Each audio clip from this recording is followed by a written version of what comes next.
आज कोल्हापूरचे सुपुत्र माननीय नामदार चंद्रकांतदादा पाटील यांनी कॅबिनेट मंत्री म्हणून शपथ घेतली.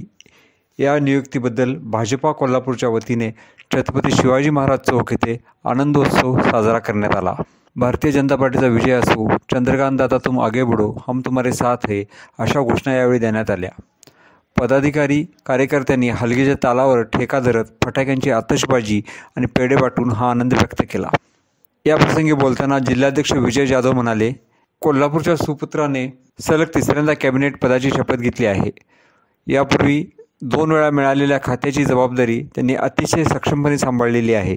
आता सुद्धा त्यांच्या मंत्रिपदामुळे कोल्हापूरच्या प्रलंबित प्रश्नांना मार्गी लागण्यास सोय होणार आहे. तसेच दादा जिल्ह्याचे पालकमंत्री व्हावेत अशी अपेक्षा व्यक्त केली. प्रदेश सचिव महेश जाधव यांनी चंद्रकांतदादा पाटील यांचे अभिनंदन केले.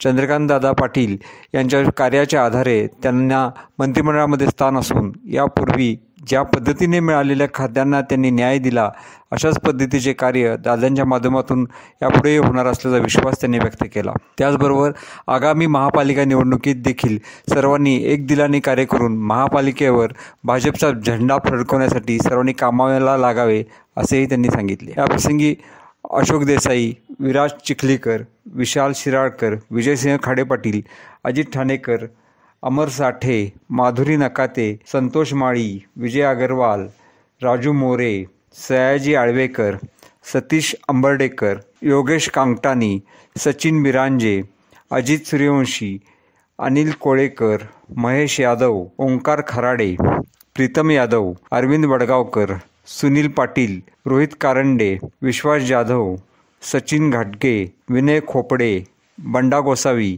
अनिल कामत, विद्या बागडी, प्रज्ञेश हमलाई, सुमित पारखे, रवींद्र मुदगी, संग्राम जरग, दिलीप बोंद्रे, विद्या बनछोडे, पारस पलिचा यांच्यासह भाजपचे पदाधिकारी कार्यकर्ते मोठ्या संख्येने उपस्थित होते.